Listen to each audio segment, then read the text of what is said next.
അമേരിക്കയും ഇസ്രയേലും ചേർന്ന് ഇറാനെ ആക്രമിക്കുകയാണെങ്കിൽ ആ ആക്രമണത്തെ എങ്ങനെയായിരിക്കും ഇറാൻ നേരിടുക എന്ന കാര്യം ഒരു വീഡിയോ സഹിതം ഇപ്പോൾ ഇറാൻ പുറത്തുവിട്ടിരിക്കുകയാണ്. അമേരിക്കയുടെ ഏറ്റവും പ്രധാനപ്പെട്ട B-2 സ്റ്റെൽത്ത് ബോംബറുകൾ തന്നെയാണ് ഇവിടെ ആക്രമണത്തിനായി വരുന്നത്. ഇറാന്റെ ആണവ കേന്ദ്രം നിലനിൽക്കുന്ന ഇസ്ഫഹാന്റെ മുകളിലേക്ക് ലക്ഷ്യമാക്കി ഈ B-2 എന്നറിയപ്പെടുന്ന സ്ട്രാറ്റജിക് ബോംബർ കടന്നു വരികയാണ്. ഈ ബോംബറിന്റെ പ്രത്യേകത ഇത് സ്റ്റെൽത്ത് ബോംബറാണ്. ഇതിന് റഡാറുകൾക്ക് സാധാരണഗതിയിൽ കണ്ടെത്താൻ കഴിയില്ല എന്നതാണ്. എന്നാൽ ഈ ബോംബറിനെ ഇറാൻ എങ്ങനെ നേരിടുമെന്നാണ് ഇപ്പോൾ ഇറാൻ ഈ വീഡിയോയിലൂടെ കാണിച്ചിരിക്കുന്നത്. بتقنية التخفي العالية مدى طويل وقدرة على حمل القنابل الخارقة والتحايل على أنظمة الدفاع الجوي. يقول المحللون العسكريون إن السرعة دون الصوت والمناورة المحدودة هي نقاط ضعفها التشغيلية. ഈ B-2 എന്നറിയപ്പെടുന്ന ഈ യുദ്ധവിമാനത്തിന്റെ ഗുണങ്ങളും അതിന്റെ പോരായ്മകളും വിദഗ്ധരായ ആളുകൾ വിശദീകരിക്കുന്നു. ഒന്നാമത്തെ കാര്യം, അതിന്റെ വളരെ പ്രധാനപ്പെട്ട അതിന്റെ ഒരു പോസിറ്റീവാണ്, അത് റഡാറുകളിൽ നിന്ന് രക്ഷപ്പെടാൻ കഴിയുമെന്നത്. രണ്ടാമത്തെ കാര്യം, അതിശക്തമായ ബങ്കർ ബസ്റ്റർ ബോംബുകൾ അതിന് വഹിക്കാൻ കഴിയും. സാധാരണ ഒരു യുദ്ധവിമാനത്തിന് സഹിക്കാൻ പറ്റുന്നതിലപ്പുറം വലിയ ഭാരം, പ്രത്യേകിച്ച് ആണവായുധങ്ങളൊക്കെ വഹിക്കാൻ ഈ യുദ്ധവിമാനത്തിന് B-2 എന്നറിയപ്പെടുന്ന ബോംബറിന് സാധിക്കുമെന്നത് ഇതിന്റെ ഒരു പോസിറ്റീവാണ്.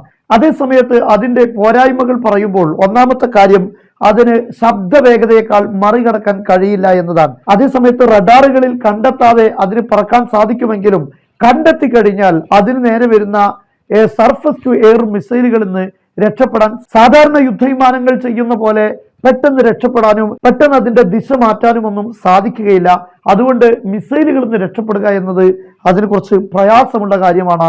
ഈ രണ്ട് കാര്യങ്ങളും ഈ B-2 എന്നറിയപ്പെടുന്ന ബോംബറിന്റെ കുറവുകളായി ഈ കണക്കാക്കപ്പെടുന്നു.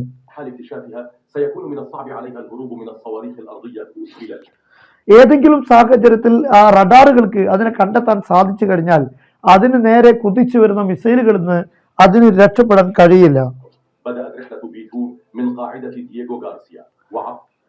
ഈ വീഡിയോയിൽ ഇറാൻ കാണിക്കുന്നത് ഡീഗോ ഗാർസിയ എന്നറിയപ്പെടുന്ന ദ്വീപിൽ നിന്ന് തന്നെയാണ് ഈ B-2 ബോംബറുകൾ പറന്നുയരുന്നത്.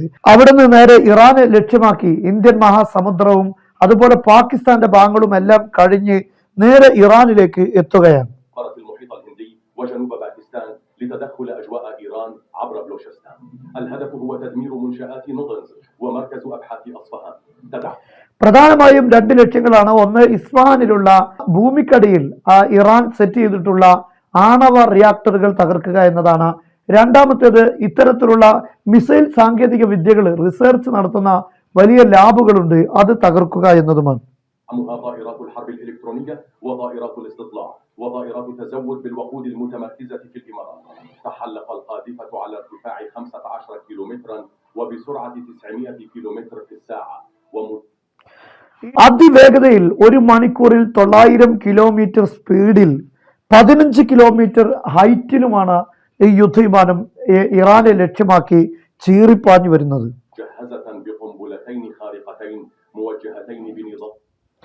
മാത്രമല്ല ഈ B-2 യുദ്ധവിമാനങ്ങൾ 2 ബങ്കർ ബസ്റ്റർ മിസൈലുകൾ വഹിക്കുന്നുണ്ട്.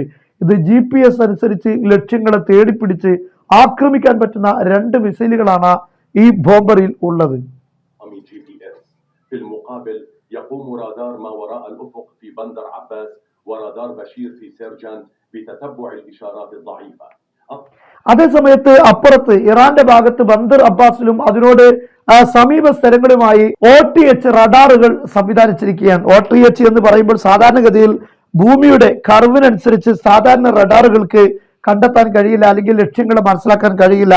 എന്നാൽ OTH റഡാറുകൾ ഭൂമിയുടെ കർവിനനുസരിച്ച് വളഞ്ഞ്, അതായത് അയണോസ്ഫിയറിൽ ചെന്നുകൊണ്ട് അതിന്റെ സിഗ്നലുകൾ വളഞ്ഞ് സഞ്ചരിച്ച് ഏകദേശം ഒരു 3000 കിലോമീറ്റർ ദൂരെ നിന്ന് തന്നെ അതിന്റെ ലക്ഷ്യത്തെ അതിന് കണ്ടെത്താൻ സാധിക്കും. അങ്ങനെയുള്ള OTH റഡാറുകൾ മുഖേന ഈ വിമാനത്തിന്റെ കടന്നുവരവ് അതിന് മനസ്സിലാക്കാൻ സാധിക്കുന്നു. അതായത് ദൂരെ നിന്നാണെങ്കിൽ ഏകദേശം 50%, അടുത്തേക്ക് എത്തുമ്പോൾ 70% ഇതിനെ മനസ്സിലാക്കാൻ റഡാറുകൾക്ക് കണ്ടെത്താൻ സാധിക്കുമെന്നാണ് ഇറാൻ അവകാശപ്പെടുന്നത്. أنظمة التشويش على GPS نشطة في بندر عباس طهران وأصفهان. نظام باور 73.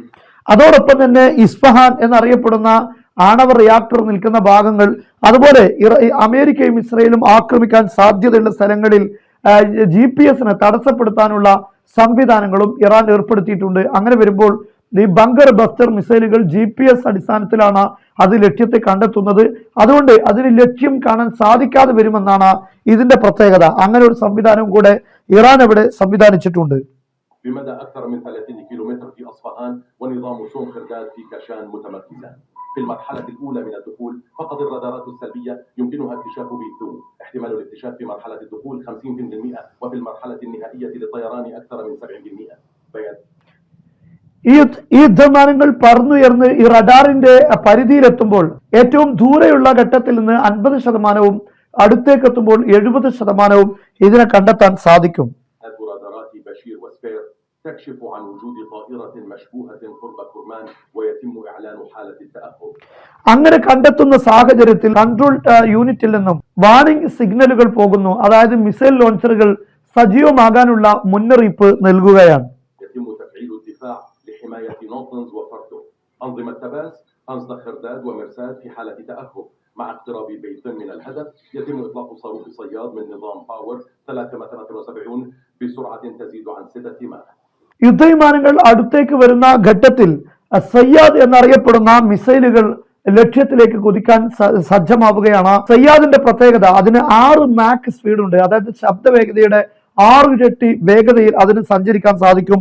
അതുകൊണ്ട് തന്നെ യുദ്ധവിമാനങ്ങളെ ലക്ഷ്യം കണ്ടെത്തി കഴിഞ്ഞാൽ അതിന് തകർക്കുക എന്നത് വളരെ സിമ്പിൾ ആയിരിക്കും. انخفاض ارتفاع بي-2 لإطلاق القنابل يزيد من انعكاس الرادار واكتشافها بواسطة رادار كاشف 99. അതേസമയം യുദ്ധവിമാനം കൂടുതൽ അടുക്കുമ്പോൾ അതിന്റെ ലക്ഷ്യത്തിലേക്ക് ബോംബ് വർഷിക്കാൻ വേണ്ടി, മിസൈൽ ആക്രമണം നടത്താൻ വേണ്ടി കൂടുതൽ താഴ്ഭാഗത്തേക്ക് ഇറങ്ങി വരും. അങ്ങനെ വരുന്ന സാഹചര്യത്തിൽ റഡാറുകൾക്ക് അതിനെ കണ്ടെത്തുക എന്നത് വളരെ സിമ്പിളായി മാറും. انفجر صاروخ صياد على بعد 8 كيلومترات من الطائرة بتفعيل الفيوز القريب. الشظف تصيب الجزء العلوي من B2. أنظمة التحكم في الطائرة تتعرض للخلل. ഈ ഘട്ടത്തിൽ ഈ യുദ്ധവിമാനം B2 എന്നറിയപ്പെടുന്ന ബോംബർ കടന്നു വരുന്ന ഭാഗത്ത് ഏകദേശം ഒരു 8 കിലോമീറ്റർ ദൂരെയായി സയ്യാദ് എന്നറിയപ്പെടുന്ന മിസൈൽ പൊട്ടിത്തെറിക്കുന്നു. ഉടനെ, അതായത് 900 കിലോമീറ്റർ സ്പീഡിൽ വരുന്ന യുദ്ധവിമാനം അതിന്റെ തൊട്ടു മുന്നിൽ 8 കിലോമീറ്റർ അകലെ സ്ഫോടനമുണ്ടാകുന്നു.